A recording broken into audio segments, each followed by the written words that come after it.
Hello everyone, welcome to Quest for Learning. Today we will do the second part of the chapter, The Third Level by Jack Finney from class 12th English Vistas. In the first part, we have read that Charlie, the narrator of the story, found the third level in order to escape from the hard realities of present time. Nobody admits that the third level exists, but Charlie has been there and so is not ready to accept that the third level doesn't exist. On the third level, Charlie moves into the world of 1890, which is full of peace and rest. Let us start the second part. To make sure, I walked over to a newsboy and glanced at the stack of papers at his feet. स्वयं को विश्वास दिलाने के लिए कि ये बात सही है, मैं समाचार बेचने वाले लड़के के पास गया और उसके पैरों के पास पड़े हुए अखबार के ढेर को देखा. It was the world. यह द वर्ल्ड अखबार था. And the world has not been published for years. The world सालों से प्रकाशित नहीं हुआ था. The lead story said something about president Cleveland. और जो अखबार की हेडलाइन या मुख्य समाचार था, प्रेसिडेंट क्लीवलैंड के बारे में कुछ बता रहा था. I have found that front page since in the public library files. मैंने उसके फ्रंट पेज को पब्लिक लाइब्रेरीज की फाइल में ढूंढ लिया था. एंड इट वाज प्रिंटेड जून 11, 1894. और यह 11 जून 1894 में छपा था. I turn towards the ticket window knowing. मैं टिकट विंडो की तरफ मुड़ा ये जानते हुए दैट हियर कि यहाँ पे on the third level at Grand Central, यहाँ ग्रैंड सेंट्रल के तीसरे लेवल पर I could buy tickets that would take Louisa and me anywhere in the United States we wanted to go. कि यहाँ से मैं टिकट खरीद सकता है जो मुझे और मेरी पत्नी लुइसा को संयुक्त राज्य में जहाँ चाहें वहाँ ले जा सकती थी. इन द ईयर 1894, 1894 की बात है. And I wanted 2 tickets to Galesburg Illinois. और मैं गैल्सबर्ग की 2 टिकटें खरीदना चाहता था.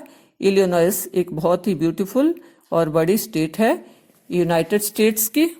Have you ever been there? क्या आप कभी वहां गए हैं? It's a wonderful town still.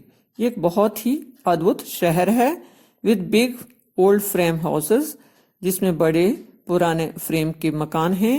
Huge loans, बड़े बड़े विशाल लॉन. एंड ट्रिमेंडस ट्रीज, और बड़े बड़े पेड़. हुज ब्रांचेस, जिसकी शाखाएं मीट ओवरहेड, सिरों के ऊपर मिलती हैं. एंड रूफ द स्ट्रीट्स, और गली में छत का काम करती हैं. And in 1894 summer evenings were twice as long. 1894 में गर्मी की शाम दुगनी लंबी होती थी. And people set out on their lawns. लोग अपने लॉन में बैठते. द मैन स्मोकिंग सिगर्स, पुरुष सिगरेट पीते. एंड टॉकिंग क्वाइटली, आराम से बातें करते थे. The women waving palm leaves fan, औरतें पाम के पत्तों से बने हुए पंखे घुमाती थी. With the fireflies all round, और चारों तरफ जुगनू की चमक दिखाई देती थी. इन ए पीसफुल वर्ल्ड, एक शांत संसार में. टू बी बैक देयर, वहां वापस जाने के लिए. With the world war first still 20 years of, जब प्रथम विश्व युद्ध होने में केवल 20 वर्ष बचे थे. एंड वर्ल्ड वॉर सेकेंड, और जो सेकेंड वर्ल्ड वॉर था वो 40 वर्ष अधिक दूर था भविष्य में. आई वॉन्टेड 2 टिकट्स फॉर दैट, मैं वहां के लिए 2 टिकटें खरीदना चाहता था. The clerk figured the fair, clerk ने मेंशन किया किराया. ही glanced at my fancy headband, उसने मेरे फैंसी हेडबैंड की तरफ देखा. What he figured the fair, लेकिन उन्होंने किराए की गणना की या उसके बारे में अनुमान लगाया. And I had enough for 2 coach tickets one way, और एक तरफ का मेरे पास 2 टिकट्स के लिए पर्याप्त पैसा था. But when I counted out the money, जैसे मैंने पैसे गिने, लुक्ड अप, ऊपर देखा. Clerk was staring at me, clerk मुझे घूर रहा था. ही नोडेड एट द बिल्स, उसने जो नोट मेरे हाथ में थे उनको देखकर सिर हिलाया. That am not money mister, mister ये पैसा नहीं चलेगा. And if you are trying to skin me, अगर आप मेरे साथ हेरा फेरी करने की कोशिश या मुझे धोखा देने की कोशिश कर रहे हैं, you want get very far, तो आपकी नहीं चलेगी, आप ज़्यादा हेरा फेरी नहीं कर पाओगे। And he glanced at the cash drawer beside him, और उसने जो कैश ड्रॉर था उसके पास उसे देखा। Of course the money was old style bills, देखा कि वह पैसा पुराने जमाने का था। Half again as big as the money we use nowadays, और जो धन आजकल हम यूज करते हैं उससे 1.5 गुना बड़ा था। एंड डिफरेंट लुकिंग, और अलग तरह का दिखने वाला। I turn away make the मुड़ा गॉट आउट फास्ट, और तेजी से बाहर निकल गया। There is nothing nice about jail even in 1894, 1894 में जेल कोई अच्छी चीज नहीं थी, जेल जाना अच्छा नहीं मानते थे। ये चार्ली बता रहा है जहां ये जाना चाहता है, गैल्सबर्ग में। ये सारी की सारी उसकी इमेजिनेशन की स्टोरी है, साइंस फिक्शन है, टाइम ट्रेवल जिसके बारे में ये बात कर रहा है। And that was that I left the same way I came I suppose, और वह यह था कि जैसे मैं आया था वैसे ही चला गया, मेरा ये सोचना है।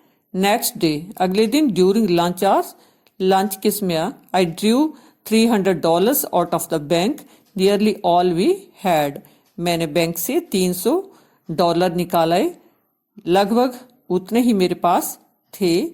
And bought old style currency, और पुरानी करेंसी खरीदी। That really worried my psychiatrist friend, और इससे मेरा मनोचिकित्सक मित्र वास्तव में चिंतित हो गया।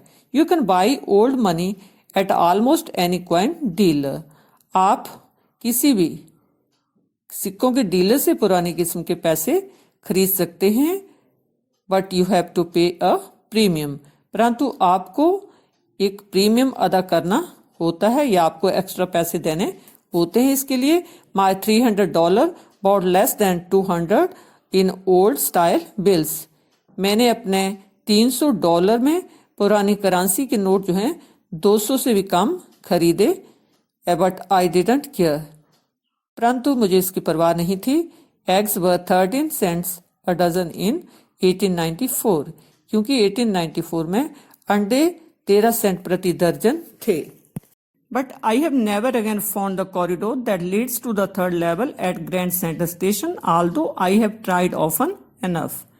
चार्ली बता रहा है कि मैं दोबारा उस कॉरिडोर को नहीं ढूंढ पाया जो ग्रैंड सेंट्रल स्टेशन के तीसरे लेवल तक जाता है, यद्यपि मैंने इस लेवल को ढूंढने की काफी कोशिश की। Louisa was pretty worried when I told her all this, Charlie अपनी पत्नी की बात कर रहा है कि मैंने जब लुइसा को बताया तो वो काफी चिंतित हुई।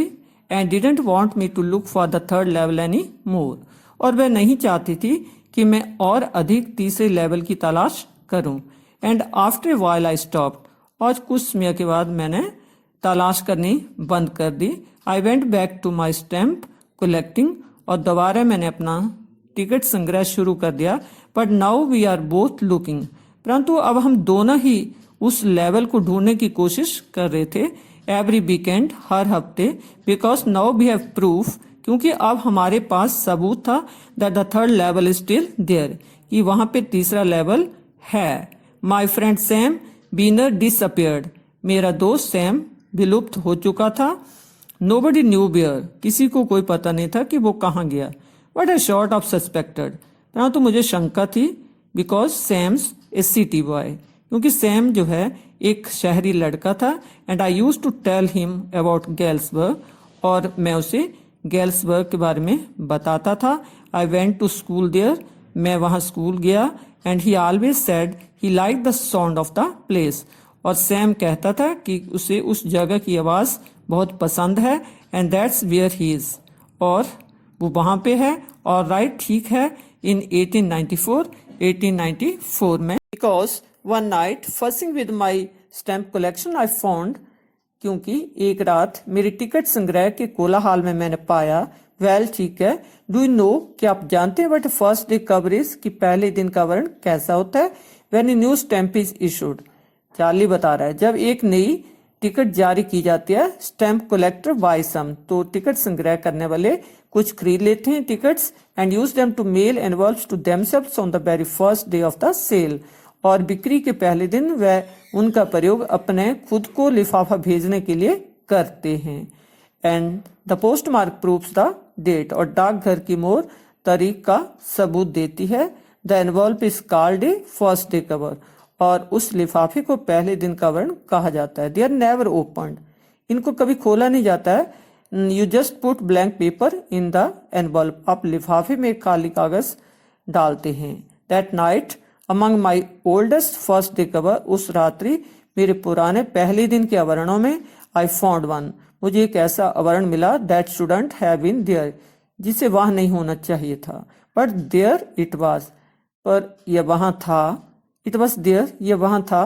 Because someone has mailed it to my grandfather at his home in Galesburg, क्योंकि किसी ने उसे मेरे दादा के पास उनके गैल्सबर्ग के घर पर मेल किया था। That's what the address on the envelope said, और यही लिफाफे पर लिखा पता बता रहा था। And it had been there since July 1894, 18 जुलाई 1994 से वो वहीं पड़ा हुआ था। The post mark showed that, डागर की मोहर ऐसा बताती है। येट, फिर भी I didn't remember it at all, मुझे ये बिल्कुल भी याद नहीं है। स्टैम्प वाज अ 6 सेंट की स्टैम्प थी, डाक थी, डल ब्राउन थी, with a picture of President Garfield, और उसके ऊपर जो है प्रेसिडेंट गैरफील्ड की पिक्चर थी।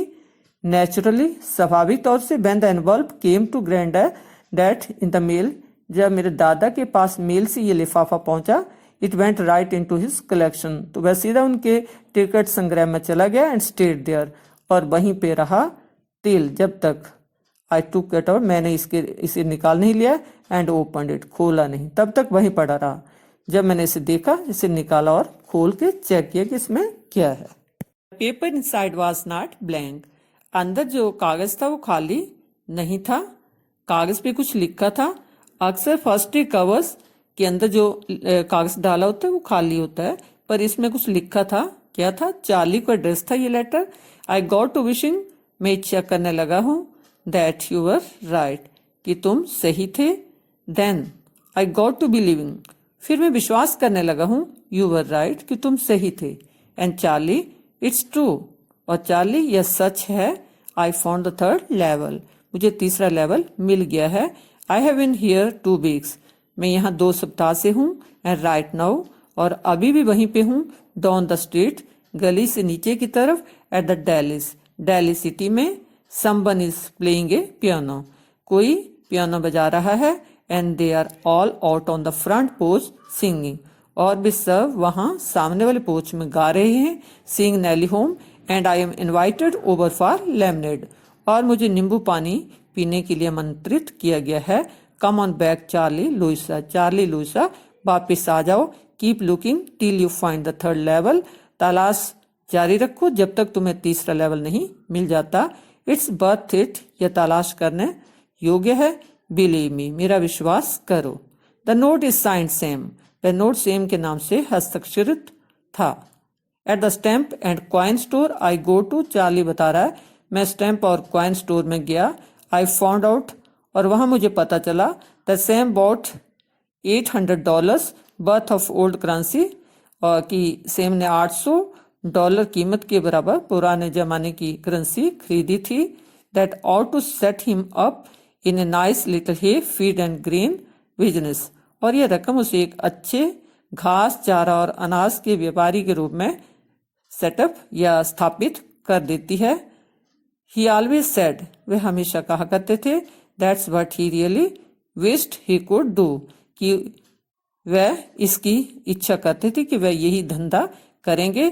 And he certainly can't go back to his old business, और वह अवश्य ही अपने पुराने व्यापार में नहीं जा सकते हैं, और जा सकते हैं। नॉट इन गेल्सबर्ग, गेल्सबर्ग जो इलिनॉइस में है वहां पे नहीं। इन 1894 हिज ओल्ड बिजनेस, उसका पुराना धंधा। वाई, क्यों?